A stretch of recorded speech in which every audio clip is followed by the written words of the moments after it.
Welcome, everybody, to this week's bi-weekly auction house extravaganza. We thank all of our auction... fuck, what the hell do we call people that bid on things? Help me out here. Bidders. Thank you to all of the bidders that have joined us for this evening. I know that it's a bit of an empty house today, but we've got a really, really good showing for you this afternoon. Before we begin, I would like to demonstrate our graciousness towards one special guest in particular. Justin, we have a special seat for you up here on the stage. In fact, you are in the VIP section. We humbly... That's no fair. Yeah, we humbly request that you come up here and stay with us for the remainder of the show. Sure. It's nice to get some respect around here. Thank you very much. All right, but without further ado... A few minutes later... 270,000 berries going once, going twice, and sold to the man down front. Devin, congratulations. You are now the proud owner of this beautiful boomerang handcrafted by Usopp himself. Place it in your collection of incredible antiquities. We appreciate your service. Now moving on, we now have... Did I really win? Yes, you won. Now, without further ado, we now have the second item of the night. It is a personal favorite amongst all of the podcasters of this particular podcast. It is known as Chef Zeph's Pickled Leg. A little longer than a few minutes later. And sold for Christian down in front at 500,000 berries. If only I didn't buy that fucking boomerang, I would have been able to afford that. We're happy to say that you can even actually open up the jar of the pickled leg and enjoy some of the brine. Lucky bastard. He didn't even savor it. Thank you for joining us this evening. We do have one last special item. Unfortunately, we are done with the mainline items for the evening, but there's something that is not on the sheet that you might all find interesting. Justin, do you mind coming closer to me? Scoot right over. Get the cups. Wait, what? All right, and I have here for the last here. item of the night, we have the one and only Justin. He's an actual member of this particular podcast for this One Piece viewing. You know what? Can I have the bidding starting at 1,000 berries? 1,000 berries. Are you serious? Really? You want us to take him? You want us to pay for him? Yeah, I ain't paying for that. Yeah, yeah, you can miss me with that. I don't need that. Is someone gonna unchain me? I stopped this collar. I think I hear it ticking. Someone? Anyone? Justin, you're on your own. All right. Thus ends the 20-minute bit. So this is the problem. That's the problem with ad-libs, man. But I don't know if we could have made a script for that to make it First much better. All, 5 of our 20 minutes are spent on Elden Ring, all right? So this is like... Well, no. 5 minutes were spent on Elden Ring. We spent 5 minutes talking about all of Brendan's not names and also his horrible middle school memories. and then 10 minutes for this unscripted bit. That, I don't want to point any fingers, but, Brendan was the guy leading it all. So I'm just going to... Okay. Do we have critiques for me? If you have critiques for me, by all means, so let him go. Look, all I'm saying is, we've got a limit. We've got a limited amount of time. It could have been faster. Like we're on Storage Wars, and you set the scene. you set the scene a lot. Like we were playing a D&D game, and not One Piecing. You know what I'm saying? Yeah, I just want everyone to enjoy themselves, man. I'm sorry. My God. Excuse me. It's okay, Brendan. I appreciated it a bit. We had to pay for him? Gross. Okay, you agreed to the punchline. You were supposed to pay us for him. I thought you were going to pay us to take him off your hands, but... Well, if you guys would have reminded me, I might have played that out, but I forgot. We were already 10 minutes deep, and I was like, I'm just... Gonna roll with it. Nope. Not even my friends want me. You hear this, audience? With that being said, we should move along because we have a lot of things to talk about. Yo, am I doing summary? Or are you doing this? Who's doing the summary? I'll do it. The scene is set. You've got your front row seats to the #1 theater in Sabaody, but what are you about to see is anything but art. Bidding starts at 50,000. Can I get 60? Can I get 60,000? Sold! You're at an auction house, and the things on sale are people, someone's wife, someone's son, even a giant. Nothing and no one is off limits.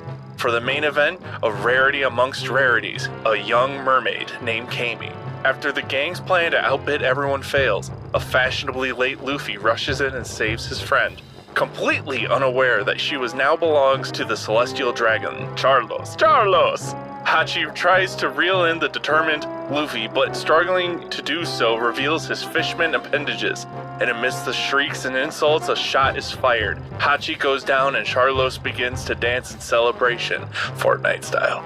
Look, Dad, I shot a fishman all by myself. That means I get to have it for free. Rage washes over Luffy. A bloodied Hachi continues to beg Luffy to stand down. Don't be mad. I'm the one who screwed up. You promised not to defy the celestial dragons, even if you saw someone get shot.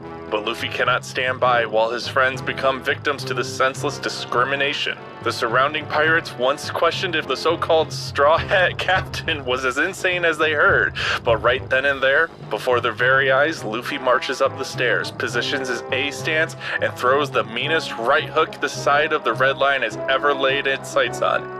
If you thought shooting down the world government's flag was bad, Luffy has just surpassed that by a mile, effectively forcing the wrath of an admiral down upon him. But who will be the one to respond? Aokiji? Akainu? Kizaru? Tune in to find out. God, that was a hard one to read. Was it? I feel like you're just not used to reading in Yeah, general. I feel like you just kind of stumbled over words. That's okay. It's all right. No, it's definitely a process, my guy. No. Hey, man, trust me. I write them. I still stumble across the words. English is hard. It's fine. English is very hard. Reading aloud is a skill that takes time, honestly. I still... Also, Yes? in my opinion, I think when we have collaborations on the summaries, I think not that things get muddy, but I think, voices like metaphorically get scrambled together. And, as a reader who didn't write or even read this beforehand, you get lost in the sauce a little bit, You got most of what I originally wrote. Then you got Bread Boys, tidying up. And then here and there, you got Jordy making some edits to make it, flow and sound a little bit more fancy and cool. So, there's a lot happening in the summaries. Man, when I edited it, I left exactly what you wrote. I just got rid of like 3 lines that were unnecessary. And it was 3 lines apparently made a world of difference. I was like, oh, this is so much better. And then Jordy was like, but I can make it better. I don't want to give Jordy that kind of credit. He's dead to me. My God. God damn. You guys you audience members probably won't hear it ever, but Brendan spent the first part of us showing up in Discord bad mouthing Jordy to high heaven. My God. I didn't do that. Oh, it was awful. Dragging his name through the mud and everything. It was pretty bad. Okay. First of all, no, that did when not the happen. poor man is not even here to defend himself. Okay, stop. That literally he did not even threw happen. his Hydra under the bus. Listen, I don't mind being flamed, but when you guys are literally gaslighting me, we have a problem. This never happened. We're getting lost in the sauce. How did you guys like these apps? Did you enjoy yourselves? It was a little uncomfortable, I'm not gonna lie. It was a little Really? uncomfortable. That's let's branch out, Devin. That's a new reaction. How do you what exactly what are your thoughts? What made you uncomfortable? Really? I mean, I just want to understand what's going through your mind. And the audience needs to hear the inside of your thoughts. You The know what I mean? fact that they're showing human trafficking, like I had talked about this a couple episodes ago about how like this is a very tough topic to bring up to kids. Like I was watching it in the perspective of not as like how I would a normal show, because like again, this is a kids show to begin with, and I'm sitting here watching it, not reacting to it like as the show itself, but like, oh my God, they showed this to kids. Yes. That's how I felt, and I was like uncomfortable. I was like, I feel like this kind of topic. Man, the guy who's been begging for more blood, more death, but somebody gets a collar on their neck, who he was making fun of last week because, I wonder if he's going to be alive after it blows up, is like, aw, man, they're selling people. Hold on. There's a difference. When you go into a show expecting that and, like expecting that kind of theme, and it not being there versus it being introduced in a show that is definitely not its forte. Like this is definitely out of like the norm for themes of One Piece. No one could have seen this coming, right? So I would like to reel back then. So this is actually a very interesting topic that is always near and dear to my heart, because I actually appreciate when shows don't pretend like things like this don't actually exist in the real world. Right. But I would always argue that everything that's happening in Sabaody is almost just an expansion off of shit we've already seen in the series. It's just kind of a little bit more in your face.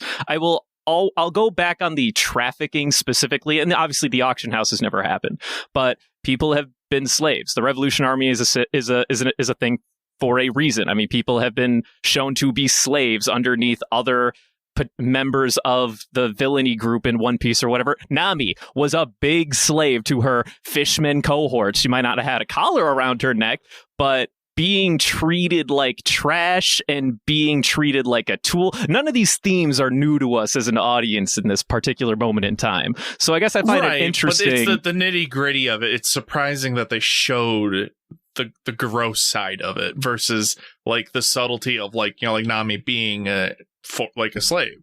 Like that was what I was expecting more of, but this is going down the whole like, yep, welcome to reality. This kind of stuff happens. Yeah. It was a solid, like, someone just threw a haymaker at me while I was looking at a stop sign. Like it went hard, and it made me uncomfortable because I was like thinking it from the perspective of children are watching this and it's not being like subtle. And I was like, ugh. Like from a story perspective, it's interesting. Don't get me wrong. It's just, it made me uncomfortable for that aspect. Well, okay, so do you have a negative or a positive reaction towards that position? The fact that you now see this with your adult eyes and you think to yourself, children were exposed to this and probably looked at this and had a lot of questions. That's a tough answer because I'm on both sides of the fence where it's like, it depends on like if I were a parent and I had my own kid, would I want them to see this depending on their age? That's where it becomes, you know, because kids are, you know, like they have a hard time understanding things. Yes. Like for example, my niece, like she's asking a lot of questions a lot lately, and some of them you have to pause and think, okay, she's 5. How am I going to explain this to a 5-year-old? Right? It depends on circumstances of when I would show something like this to a child of mine. Like, would I allow my 5-year-old to watch this? No, absolutely not.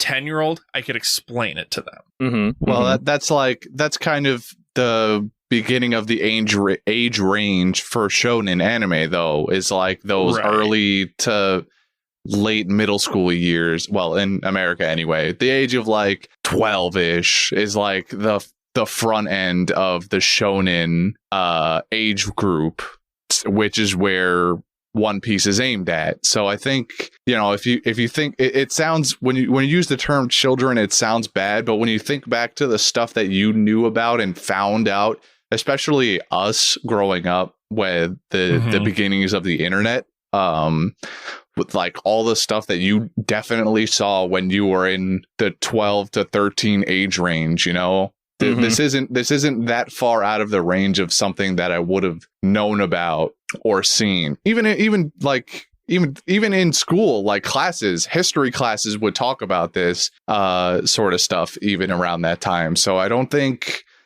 it's because I forgot the target audience is not young. Because when you know, this whole time we've been saying it's a kids show, and to me a kid is from like fucking 5 to like 10. So like now it's a little bit more of like this is more like a tweens show. Yeah, I don't know, man. I realize now after crossing, you know, the age of 24 that I was a kid till I was 21. Well, different conversations. Different conversations entirely. But either way, I think this is surprising that One Piece would go this far with it. Yeah. But I like that we are doing this. I think this is a logical path that we've fallen down, and I appreciate what they're kind of doing here. I was worried a little bit in the first episode when Luffy and who was it? Was it Hachi? I think Luffy and Hachi were in just like basically a pet shop but for human and general slaves. And I was like, it felt very goofy in that shop, and I was very worried that they were going to put this awful One Piece goofy spin on the rest of the human trafficking, and then the next two episodes happen, and they kind of reestablish that no, we're going to take this seriously, especially once we bring Camie down into the basement, and we have the creepy dude who runs the auction house start to try and put the collar on her by herself. Yeah, with these dudes in these awful, awful uniforms. God, somebody really needs to fix this. These gaudy ass uniforms, dude. Awful. It just made it all just Mr. gut wrenching. Mr. Two looking asses over there. Yeah. So just seeing the way they animate Camie in all of these scenes is they do extremely well to portray the absolute abject horror that is all over, and the fear that she feels in these moments. I think they redeem themselves very well for this. They had you in the first half, didn't they? They had me going in the first half. I was really about to come out here and be like, this is awful the way they've portrayed it. This is the worst thing ever. Poor taste. They've made this is extremely poor taste, right? Yeah, they've made extremely light of an extremely dark topic, and I was ready to come in here and shit out on it after the first episode, but they, like I said, they brought it back. Brought it back. So I think this is kind of the bread and butter of the One Piece, I guess, experience, right? When they choose to go hard on maturer themes, they tend to, and this is kind of why I give it credit, right, for being easy to digest. Is in the first episode, I see its interpretation of being like, you're losing me, you're making too light of a situation. In a way, it's the palate cleanser to get you ready for what's to come, right? And that's really the formula that One Piece does time and time again. They'll give you the idea of like a really like a really negative sort of like real world experience, and go to like 100, but at the same time they'll have like some goofy ass motherfucker in the back wearing a diaper for no fucking reason, just to kind of like, you know, put it back into like the realm of like fun and happy-go-y. I'm glad that you had a positive reaction towards the later two episodes, because that does tend to be what they do with their formulas. They'll be like, okay, yeah, we know we're being a little serious. We'll be a little goofy, but when things matter, like we'll bring you back. We'll make it serious again, and then we'll let the climax sort of happen, and everything goes buck wild. Obviously, leading into. Or go ahead, Devin. I kind of like there's like one part that kind of reminds me of, which is just how Chopper and Brook react when they pick them up for the first time. Where they're just big. Chilling. Like Chopper at first is like having like an anxiety attack, and then Brook's like, yo, chill. And then all Sandy of a sudden, said like, just sit tight, so bro, we're just gonna Chopper sit tight and developed vibe. a tan in the middle of like waiting with Yeah. cotton candy piled next to him. Like, I was fine with Brooke sitting there and like sipping tea, and if Chopper just came over and like sat next to him, that'd have been fine. But then they really doubled down on this whole like chill out thing with Chopper sunbathing, eating cotton candy, and Brooke doing whatever Brooke was doing. He was so relaxed. It's like the muscles, not that he has any, it's like went completely numb, and he fell over and started like just pouring tea into his face. Yeah, it wasn't even going into his mouth. It was like landing on the ground next to his open jaw. It was. I like to picture that, you know, because the jaw is just a separate, like it's technically separate from your top. The bottom is separate from the top. That it was just falling like in between, like it was aimed at his mouth, but it's just falling in the gap between his teeth because it's not technically attached. But no, yeah, that's another example of like the pet shop in the same episode where they're just like, can we just not be this goofy about this? Because it's kind of annoying. Interesting, because I almost find that to be a strength, but I see where it becomes a weakness. I understand that perspective. They pulled the dial a little too far on that one. Right. Okay. I see that. There's a time and a place to make light of a situation, and you feel like that in these stream of episodes, at least at the start, they might have shifted the dial a little too close towards silly, maybe. Little bit. Yeah. Just a tad. I gotcha. I feel that. Meanwhile, respect I like dumbass who pretended to be a mermaid. Same. I just kind of thought it was a funny bit. I'm sorry. I actually like the big Don't get me chillin' wrong, moment. it was funny, but Yeah. I understand these complaints. I totally get it. And I live for these kinds of complaints because these are the kinds of episodes that really make me just a devout person behind this stupid franchise. I swear to God, it is. These dumbass fucking episodes. But we did. Let's peel back some of the other pieces of information we got. We also got a little bit more intel onto the state of affairs between Fishman and the people of Sabaody, and they just fucking hate them. ooh, man, was that a ooh.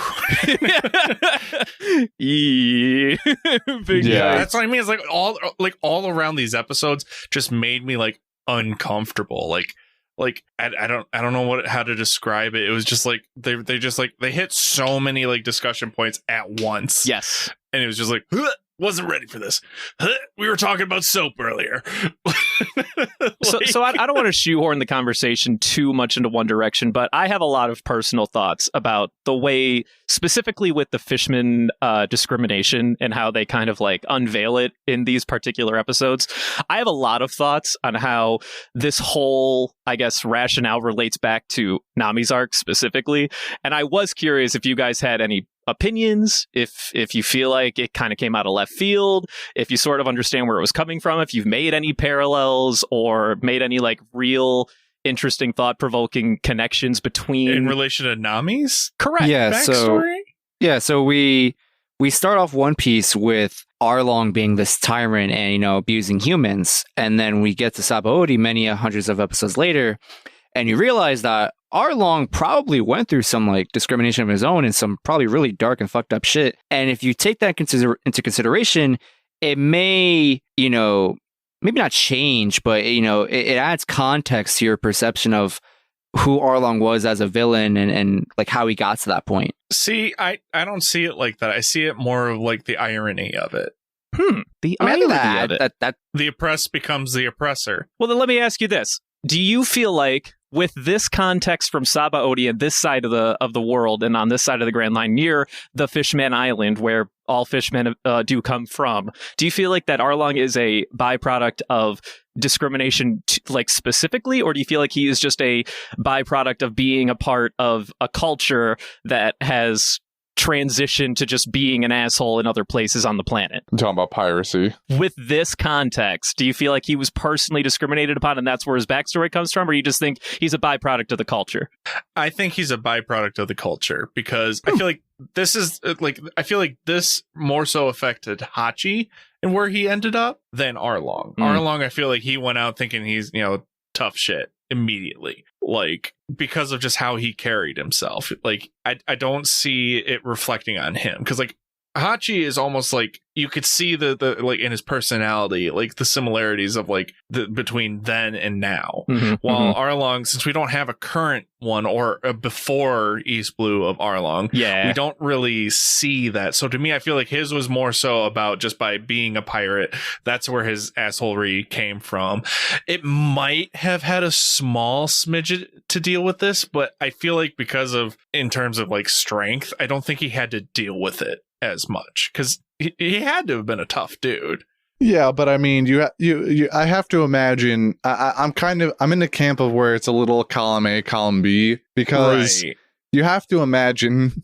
Or, well, I guess you don't have to imagine. He was a kid at one point. Like Arlong was a child fish person at one point, at which he would not have been this extremely strong individual, most likely. And at that point in his life, there could have been heavy discrimination wherever he was, whether on him, his parents, somebody who was close to him, whatever it was. But I think if this discrimination was so prevalent, then I think I think it would have been basically impossible for him to have gone without having been affected by it in some way, shape, or form. Right. Like, I'm not saying he wasn't affected by it. He probably was, but I don't think that was the main motivator for him being where he was then. like in East Blue. I don't think that was the main motivator. I think it was just a sub factor of a list of things that happened to him. I like where this conversation is going, and I like what when Devin brings up Hachi, and I know it's been a long time since we all have seen Arlong Park, obviously, and maybe my memory's a little fuzzy and recency biases sinking in, but I always felt like Hachi stood out from the Arlong Park crew, right?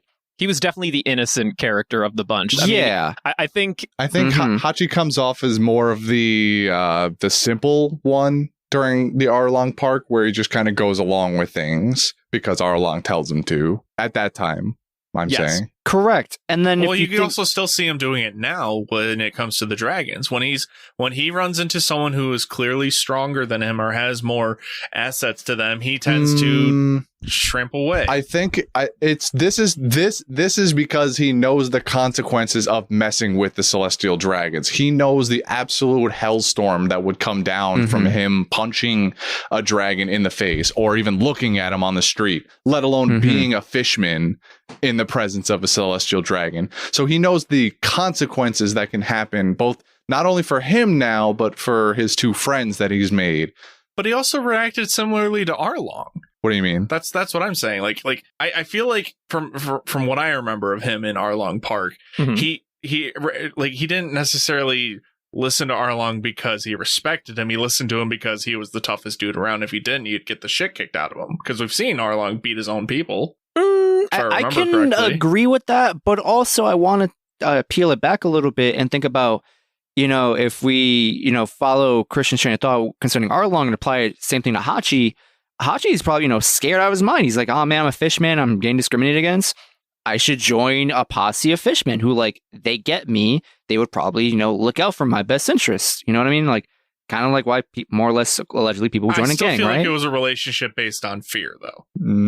Because even he regrets doing the stuff he did to Nami. I guess I wouldn't necessarily say that is completely unfounded. I would encourage, at least based on my viewing as a watcher, and I've seen that part a couple of times, he comes off more as just kind of I don't want to say a ditz, but I do think that a lot of it was more instead of fear, he haphazardly respected Arlong up front and then was more so there for Momu and for his bros and being he wants to be with his own kind. I think it was more of driven by that. I don't know if he necessarily, but I could be wrong. That's a fair take. I don't think there's I can see where it comes from, but I don't think there's really any indication during the Arlong arc that he actively is afraid of Arlong.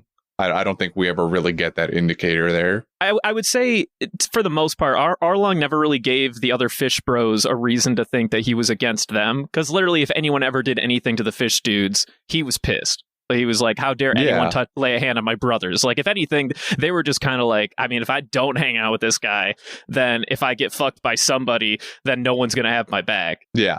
I don't think Arlong was so hostile towards his own people as you might be remembering, Devin. It might be a little fuzzy. Which I understand. It's been, for us in real time, it's been 2 fucking years. A reminder that was episode in the 40s and 30s, and we are now 2 years into this podcast since we've been there. 350 episodes later. So it's been a minute. But good. I'm sorry. I don't want to take the conversation too much. Again, I have a lot of personal thoughts, but I don't want to force any of those here and now. We can always unpack those as time goes on. But one of the other main topics of discussion, we met Rayleigh, so that's fun. Oh my God. 3 a.m. I'm watching these episodes because I'm excited for One Piece. I'm I can watch the episodes tonight and I can use that to start working on the sheet for the next week. It's just an excuse to keep watching One Piece for these eps. Bro. You're an addict. Bro. When I forgot that Rayleigh shows up in these episodes. So dude, when I see Rayleigh, knew, man, I was so pumped. I was like, bro. My God. The best part is that the anime does that thing where after you knew that something happened to the goon that was putting the cuff on Camie and you're watching it and then the camera's panning up to the giant guy and you're like, oh man, the giant guy must have been the fucker that did. Actually, I'm curious, Devin and Christian, what were your thoughts during the scene? Chance. Okay, no never shot. Chance. Okay, never mind. This trope is tried and true. Okay. Easiest red herring of them all. This has been done before. There was no chance. Okay, so you knew it. You knew it was the old dude chilling in the corner. Then Well, we didn't know there was an old dude there yet. I don't think. it panned over. It pans down eventually. Yeah. Well, yeah, I'm saying before that though. I don't think definitely not. No one knew Rayleigh was even in the room. That shadow or that corner is completely engulfed in shadow in every other shot up to that point. Got it. But yeah, I mean, at no point did I think the giant was responsible for the hockey usage on Damn it! him. I wanted to believe that got somebody. Sorry, bud. He immediately cuts it off and goes like, "Hey, I saw that. That was you, wasn't it?" Yeah, He's like, I don't know what you're talking about, bro. I'm just an old man who likes women.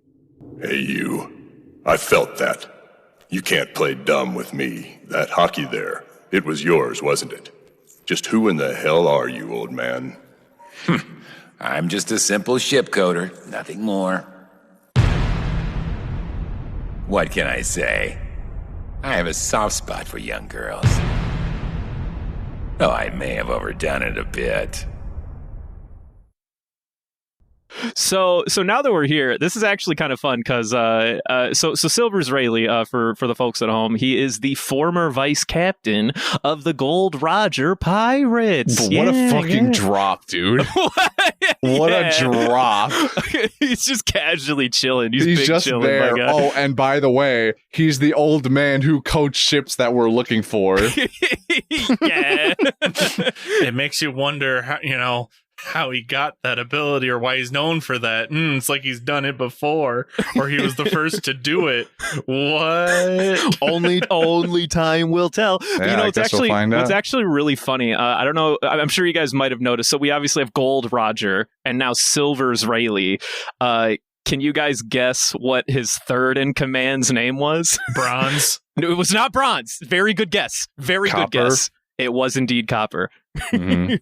His third in command, I don't know if we'll see him like anytime in the near future, so I'll just tell you. His name's Scooper McGavin, but it's spelt Copper after the S. So Scopper McGavin? So it's really Scopper.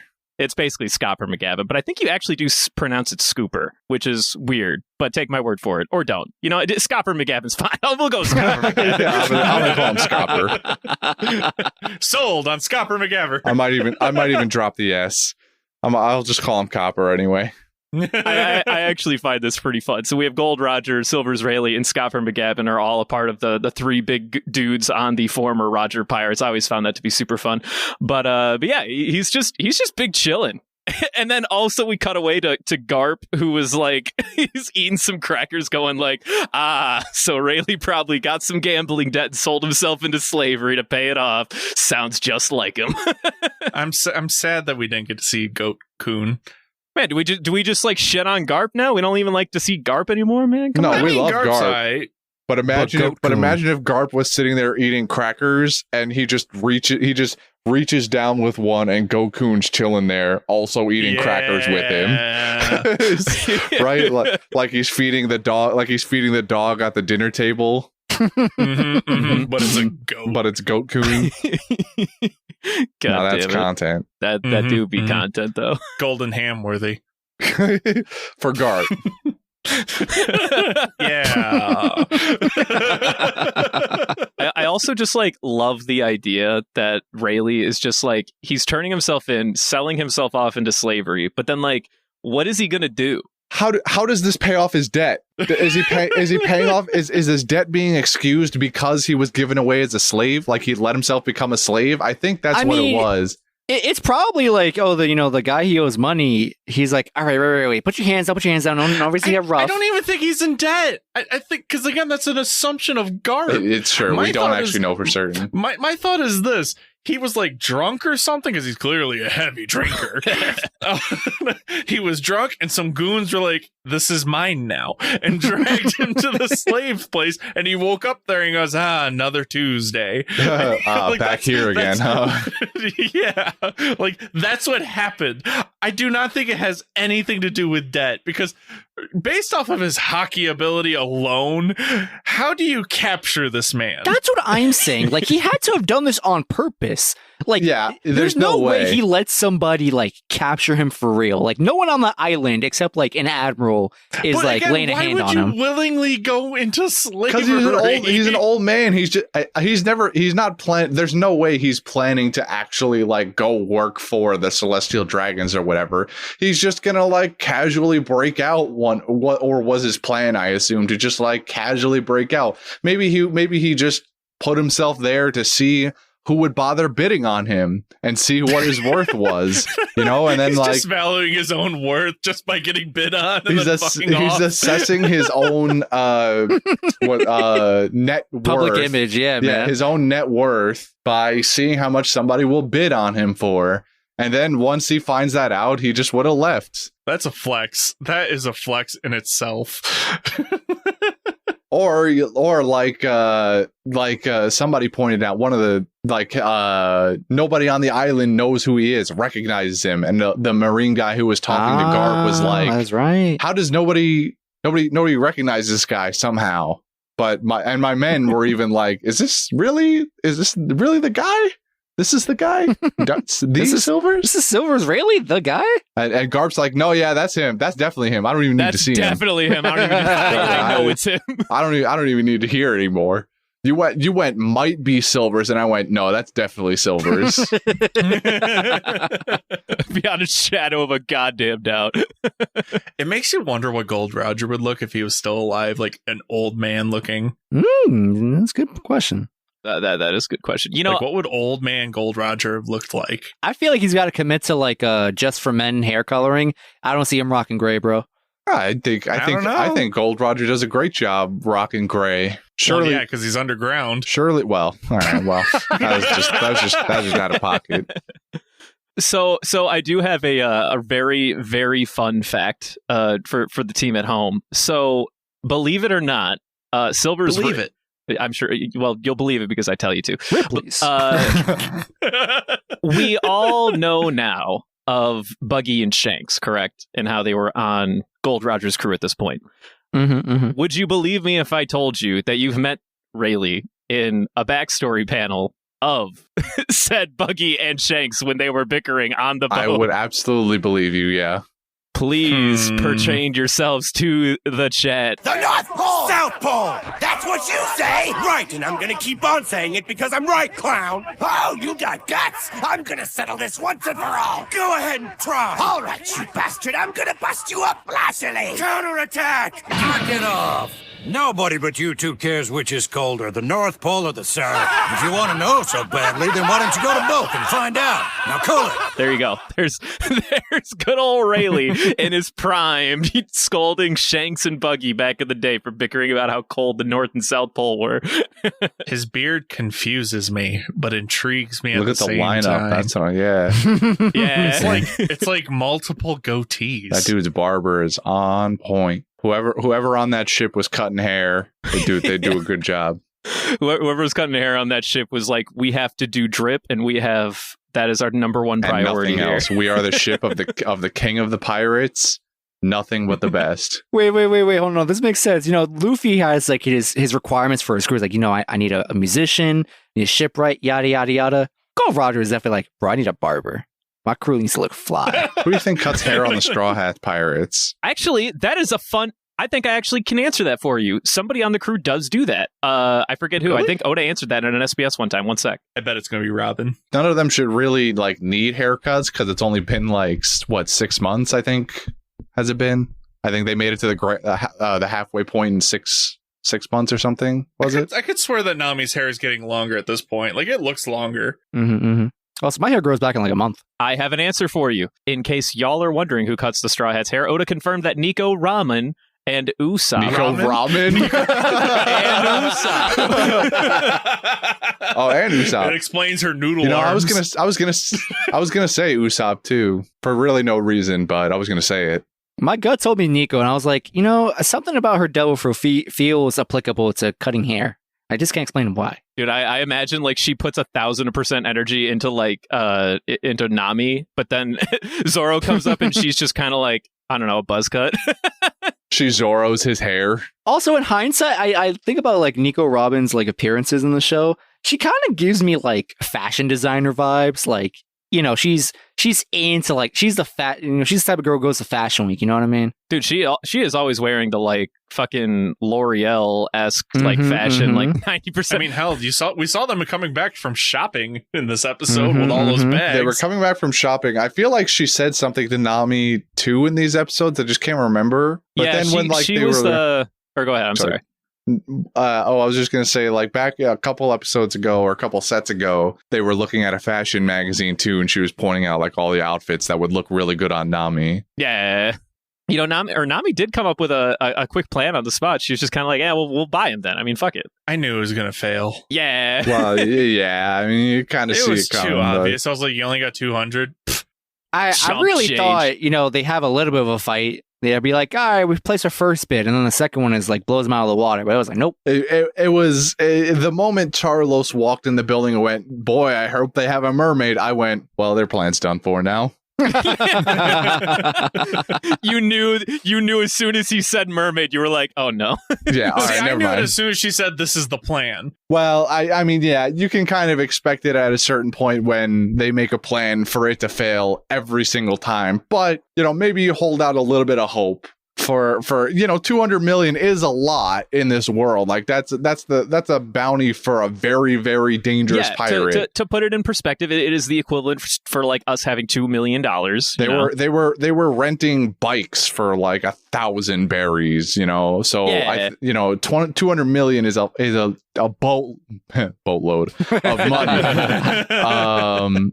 So you somewhere there are people that thought they had a chance, but again, as soon as Charles walks in the building and he goes mermaid, you go, oh no. Never mind. Well, I mean, to be fair, I feel like in the past, and maybe this is just my brain telling me lies, I feel like when there's a plan in place, it's usually Luffy messing it up. And while that technically still happens in these episodes, this is just like, oh yeah, no, Nami tried to, you know, be big brain. Oh yeah, if Luffy was there at the beginning, he would have been bidding on like 3 of them. With Yeah. No, dude, Luffy had no intention of bidding for shit. No, dude. The second Luffy he got there, absolutely I don't know. was walking They could have put up like a clown on the auction stage, like, oh, a clown! I gotta have me one of those. Hey, Luffy you wanna had join my more crew? than enough. He was there to punch things no matter what. Right. I'm glad that they did that. Oh, absolutely. If they had done the bit where he's like being a goofball, like trying to buy these people, I would have been pissed. But the fact that he came in swinging, I love that. So yeah, all right. So I mean, I'm pretty sure we're basically there. So obviously, the highlight of these episodes is the last like 5-ish minutes Falcon punch of the final episode, and Hachi and Luffy specifically are rushing down because they're furious that they lost the opportunity to save Camie or whatever. Luffy is, because he's flown through the front door and caused a scene, and Hachi is actively trying to stop him. He's all right, by the way. He's definitely all He's right. gonna be fine. He's gonna walk it off. Oh, Hachi, yeah, absolutely. Tis but a flesh wound. Oh no, someone got shot in a scene. Is it a backstory? No, he fine. Hey, man, but it was a good scene though. Like they used it to their strengths. It was pretty gut wrenching. Yeah. Like Hachi's little dialogue. I do love this scene. Regardless, Hachi's like so begging Luffy to chill. Even if it wasn't much, I wanted to be helpful to you and your crew. But I screwed that up, I guess. Just like every other time. I wanted to do something right for once. And show Nami how sorry I am. Hachi! The form, the wind up, you know, follow through, you know, like, bro. Bellissimo.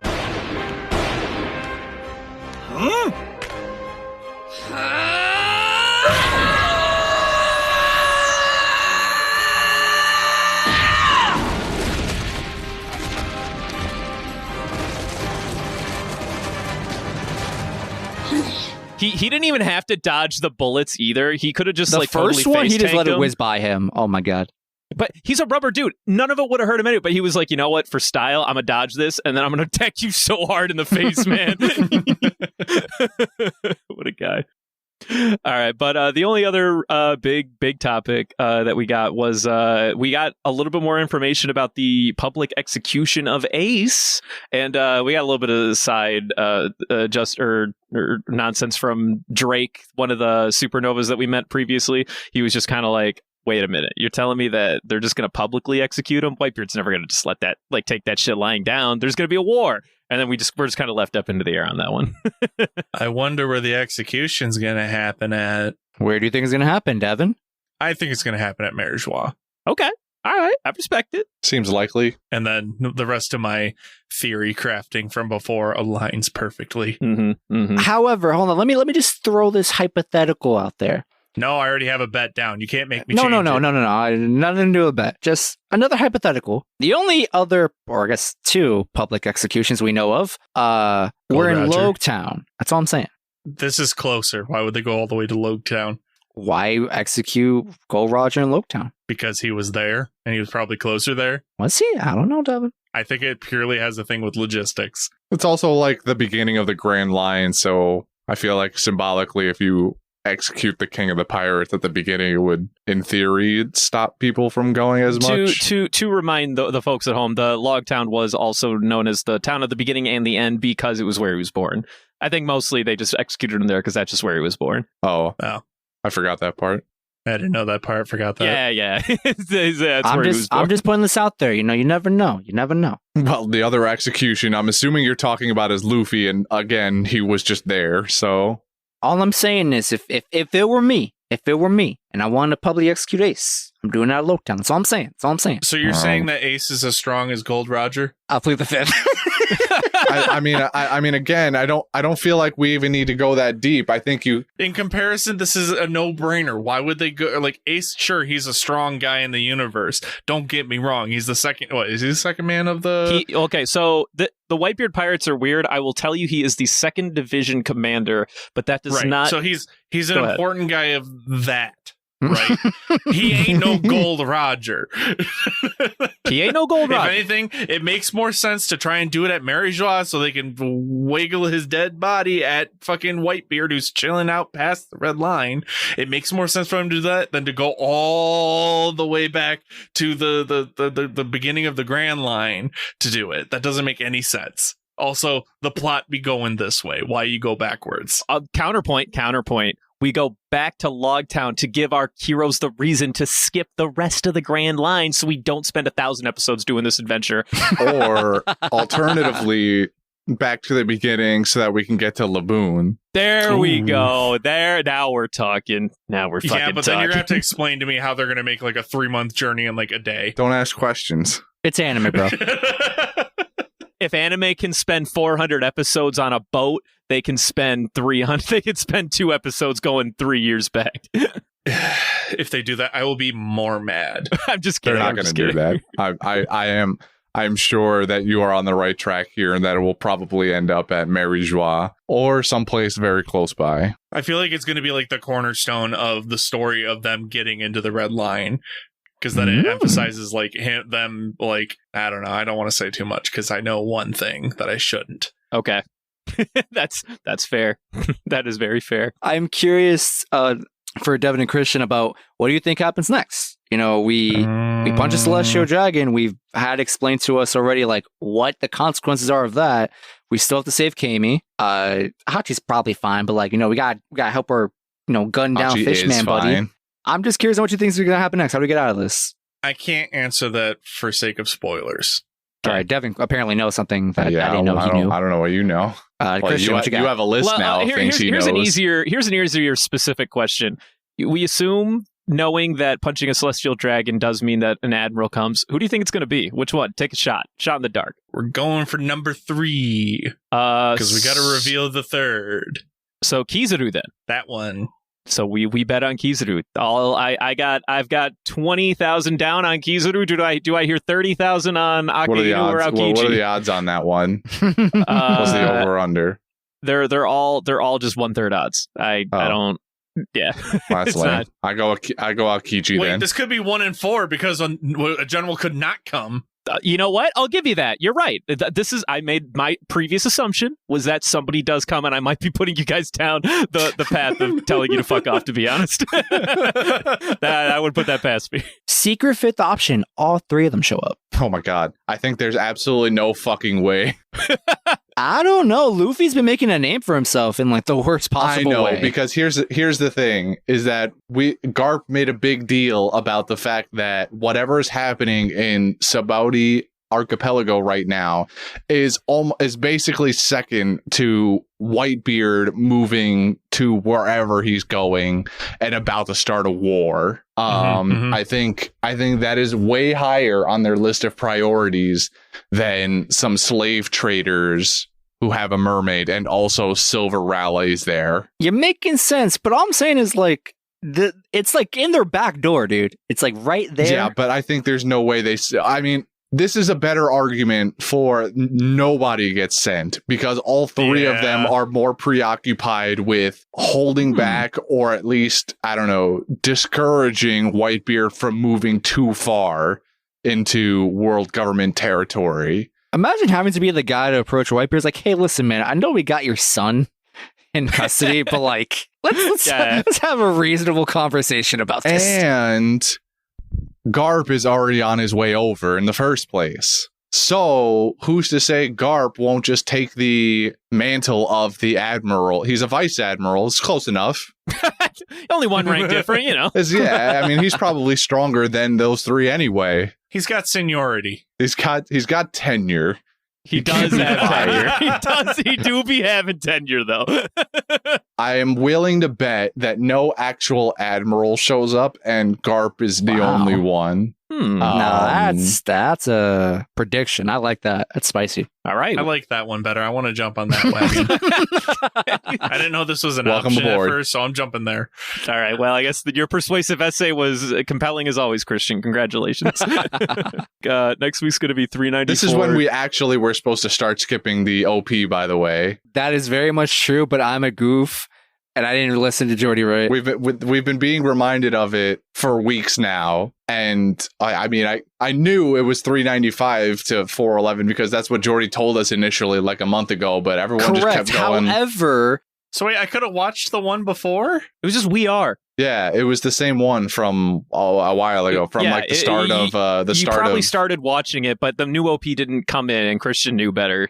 Yeah. However, Jordy did plant a seed of doubt when he told us that message. He was like, I think it's 395. Yes, that's what he said. He's like, I think it's 395, but it could be earlier. And I was like, I ain't taking that chance. Nobody watching nothing for a whole 2 months. It's a damn shame because it's kind of a banger. This is actually one of my favorite OPs, bro. You're talking about the one that we're skipping right now, or the previous one? The one that we are now on. Oh, okay. Okay. Anyway, next week is 394 to 396. Quotes.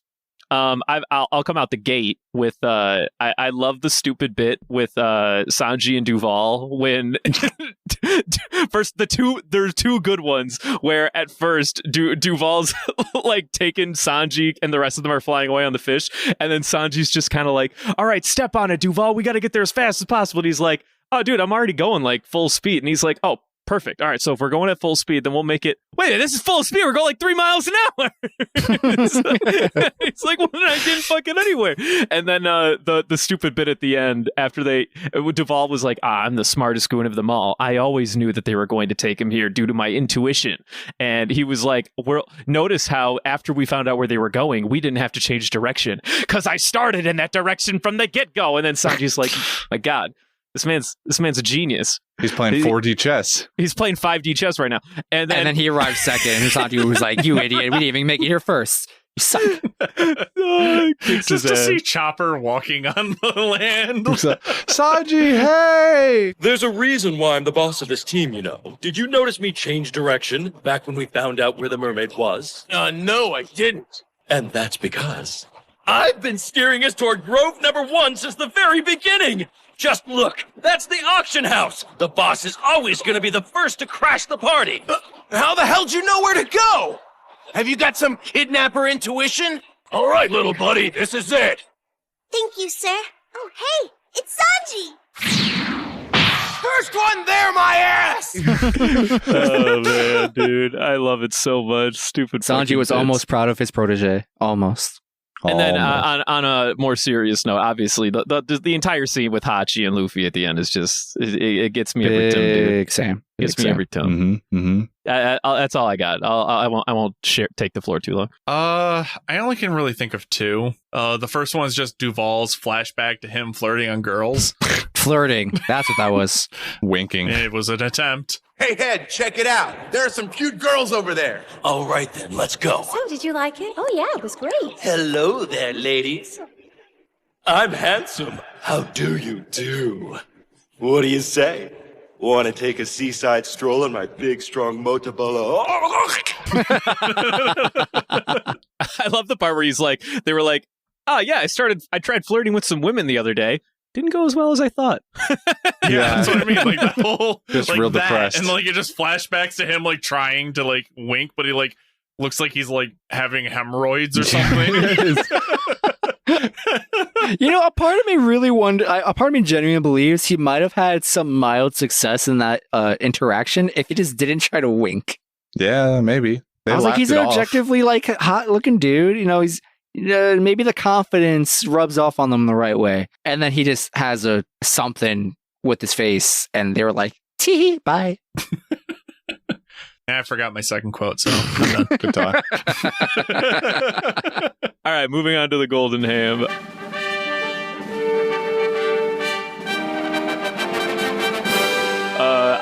I can't, in my heart of hearts, feel that it Luffy's fist. Go to anyone other than Luffy's fist, of course. No, I'm down to give it to Luffy or Hachi, and that is the hill I will die on. I will die on. I am also on that coin flip. I'm going to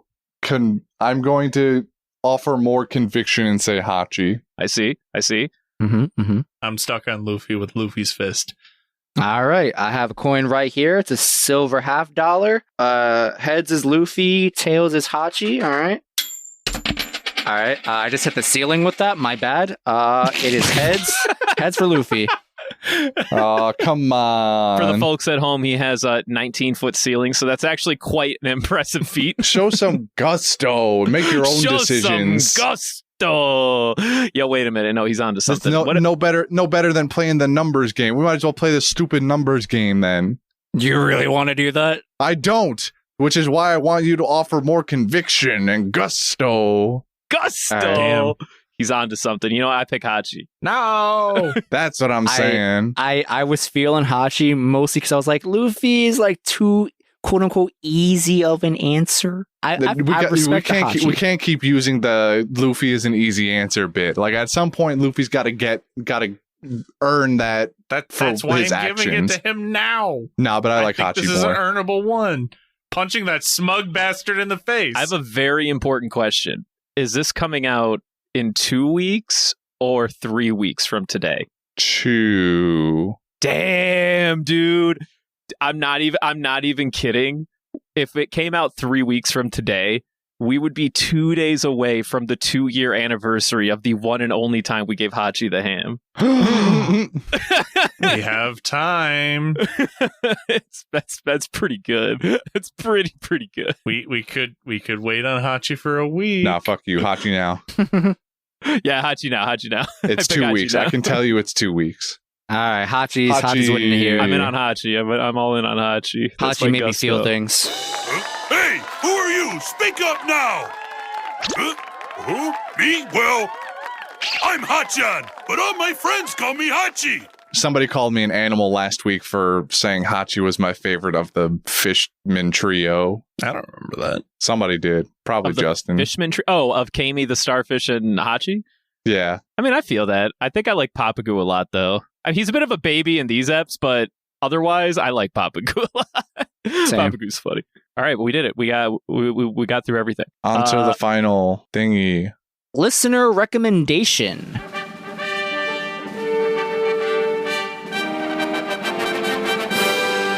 listener recommendation. Where's the Haikyuu crab, man? I feel like we haven't done Haikyuus in 8 years. I want to do a Haikyuu, man. Secret is I threw that crab away. What? Go get him back. We fished him to the bottom of the ocean.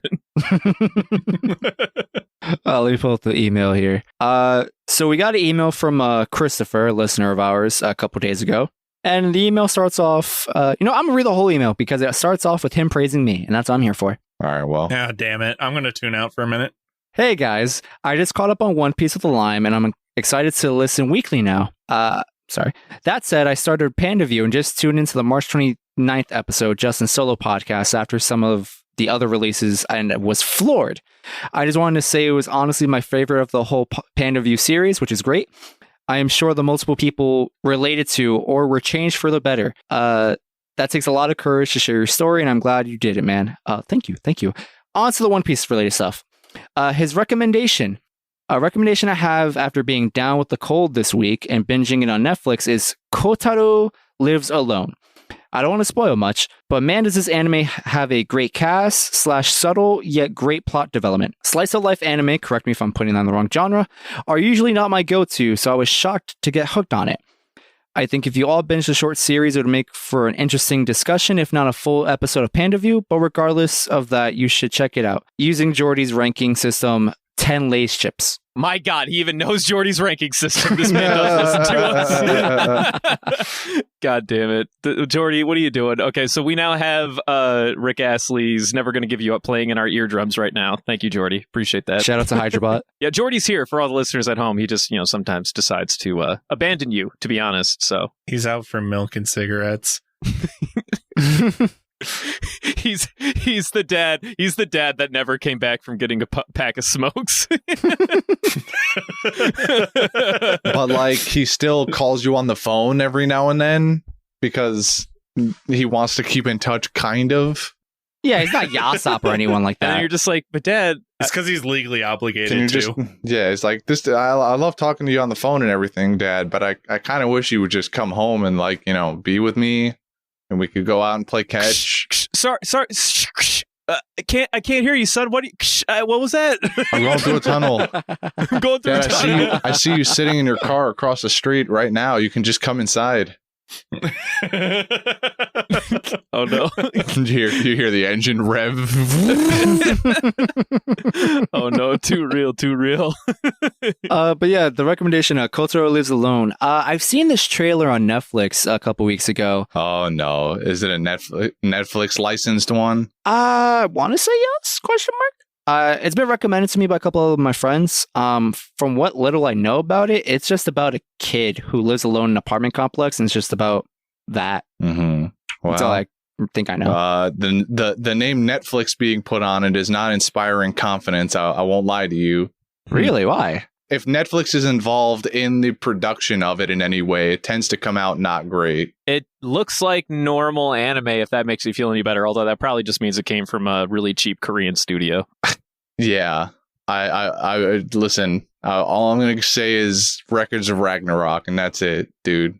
Ooh, I'm watching that one. That feels okay. Record of Ragnarok has a lot of issues, but I haven't finished the season yet, but it's an enjoyable ride. I know. I was there. I was the first person here to talk about it. I like the show. I'm just saying they could have been leagues better. So, but I'll watch it, baby. It looks pretty cool. I'll take it. It looks like it has only 10 episodes even, so it looks like quickly. Shin-chan to me at first glance. If it was more serious and less like Shin-chan was. Do you know what I'm saying? Way better animation. Know what you're obviously. saying. You know what Shin-chan is? It's a really old anime. I think I vaguely remember it from when I was a kid. It's a really, really old anime that was very vulgar. That centered around like this like tiny child and like his exploits. But it was like it was a mature show or something, or at least it wasn't. I think it used to be on like Toonami back in the day. It was on Toonami. Well, it was on Adult Swim, but yeah, it came on after Inuyasha. I used to watch it, but it reminds me of Shin-chan just looking at some of the characters at least, which is basically just like little kid in normal world does funny things. It looks like. Interesting. All right, well, 10 episodes is an easy enough watch though. That sways things in its direction. So All right. Well, thank you, Christopher. We appreciate you. Appreciate all of our listeners. Even if you don't write to us, we appreciate you. Don't Just don't think we don't. especially Christopher, because he actually talks to us. Well, let's not. Well, we got a couple of them to do. I know. I'm kidding. Maybe I should stop being that. If you would like to join the bandwagon, you can do this at our Twitter at Panda Sightings. You can also send us questions at pandasightings@gmail.com. That was almost really solid. I'm sorry. That was like, you started at like an 8 to a 9 and you fell to like a 6, but I'm here for it. I'm still here for it. Keep that energy for the next to time. My life started as an 8, fell to a 6, and now a 3. No, wait a minute. I didn't mean it like that. No. He fumbled the ball, but he recovered. It's all right.